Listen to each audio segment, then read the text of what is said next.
Encre d'histoire, Plume et Voix, Alban de Maigret.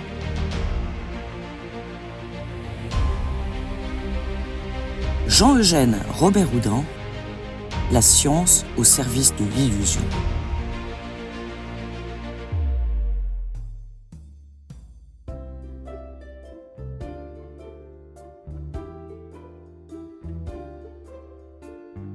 C'est à Blois le 7 décembre 1805 que Jean-Eugène Robert vient au monde.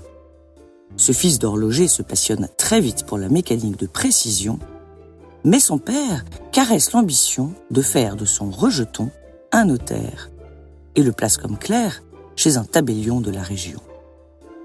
Pourtant, le jeune homme quitte la Basoche pour ses premières amours, l'horlogerie, à laquelle sa vivacité, son imagination et sa détermination donnent une vision très avant-gardiste. Il étonne ses pairs en créant des sujets mécaniques inédits, et notamment des automates. Jean-Eugène raconte dans ses mémoires avoir rencontré au cours de son apprentissage d'horloger un certain Torini, saltimbanque escamoteur, qui lui aurait appris les ficelles du métier de prestidigitateur. Installé à Paris, Robert devient agent en horlogerie pour le compte de Maître Houdin, dont il épouse la fille, Cécile Églantine, en 1830. Jean-Eugène accole le nom de sa femme au sien pour se différencier de ses homonymes horlogers et exerce donc désormais sous le nom de Robert Houdin. En marge de l'horlogerie, il continue de s'intéresser à l'illusionnisme et se perfectionne dans le domaine de l'électricité et des automates parlants et gesticulants. Parmi eux, Marie-Antoinette au clavecin, le joueur d'échecs ou encore le pâtissier glacier du Palais Royal au temps de Louis XV, qui livre sur demande des brioches chaudes, des tartes, des glaces, que sais-je encore, et font sensation. L'inventeur dépose plusieurs brevets et se fait un nom grâce à l'ingéniosité et l'originalité de ses créations. 1836 voit naître la pendule mystérieuse, entièrement transparente, dont le mécanisme est caché dans le socle. Et l'année suivante, le réveil-briquet, qui fait surgir une allumette bougie éclairée lorsqu'il sonne. Robert Houdin remporte plusieurs médailles au cours des expositions, mais ne s'enrichit pas pour autant, bien au contraire.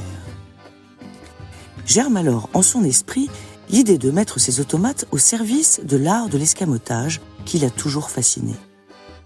En 1845, grâce à l'aide financière du comte Charles de l'Escalopier, Jean-Eugène ouvre au Palais Royal le théâtre Robert Houdin, où vont se jouer des soirées fantastiques. Son sens scientifique aigu, ajouté à sa dextérité hors pair, donne à ses spectacles une alchimie prodigieuse.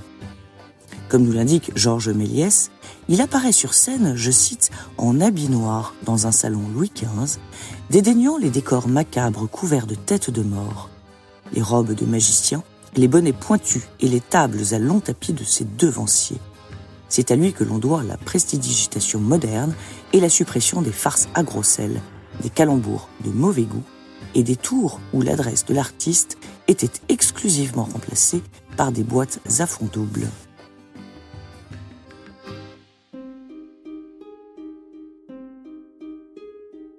Nous sommes donc bien loin des bonimenteurs vulgaires. Entouré de ses automates, Jean-Eugène Robert Houdin abracadabre avec élégance et joue ses meilleurs tours de passe-passe en habit. La seconde vue, la bouteille inépuisable, le carton fantastique, la pluie d'or, l'oranger merveilleux, la pièce d'or dans un petit pain ou encore la suspension éthéréenne dans laquelle il met en lévitation son jeune fils Émile émerveille le tout Paris. La duchesse d'Orléans est conquise et le roi Louis-Philippe demande une représentation privée au mécanicien magicien. Sa notoriété dépasse les frontières et les royaumes alentours s'arrachent l'élégant sorcier. D'un coup de baguette, le voilà à Londres en chantant la reine Victoria, puis en Belgique, en Allemagne et même au Vatican face à Pie VII qui demeure médusé des tours de l'artiste. Après 7 ans de vogue féerique des soirées fantastiques, le père de la magie moderne, désireux de se retirer dans sa propriété Le Prieuré près de Blois, cède son théâtre, transféré boulevard des Italiens, à son beau-frère. Sa retraite est courte, car en 1856, le gouvernement impérial de Napoléon III fait appel à ses services pour mener une mission de taille en Algérie, lutter contre l'influence des marabouts qui soulèvent les indigènes contre l'autorité française. L'appelé ne se dérobe pas. L'escamotage d'un naga sous un gobelet géant donne le ton.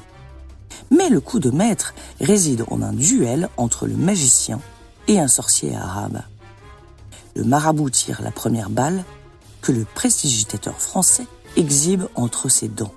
Stupeur. Lorsque son tour de tirer arrive, la balle vient se loger dans le mur de la mosquée d'en face et des larmes de sang dégoulinent. Personne, bien entendu, ne comprend l'astuce d'escamotage des balles, mais l'effet est en rendez-vous et Robert Houdin remplit sa mission avec brio. De retour en France, il poursuit ses recherches en électricité et en optométrie et invente un tas d'instruments comme un optomètre, un rétinoscope, une nouvelle pile ou un répartiteur électrique présenté à l'Académie des sciences. Plus connu comme magicien que comme savant, cet innovateur fait pourtant considérablement avancer la science.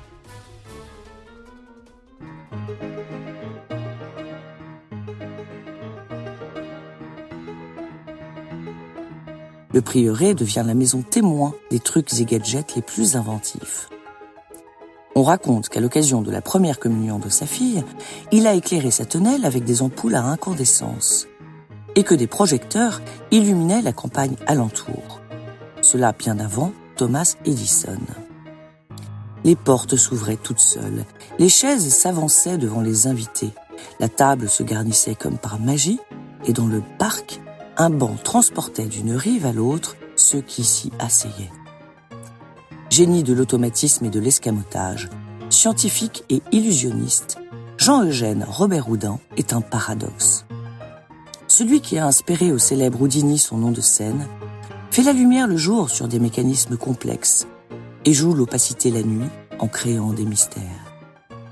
Loin d'être avare de ses talents exceptionnels et sans doute conscient de son destin remarquable, il livre ses secrets, ou plutôt ses procédés, dans des récits devenus des références, comme Confidence d'un prestidigitateur, Le prieuré, organisation mystérieuse pour le confort et l'agrément d'une demeure, ou encore Comment on devient sorcier, les secrets de la prestidigitation et de la magie.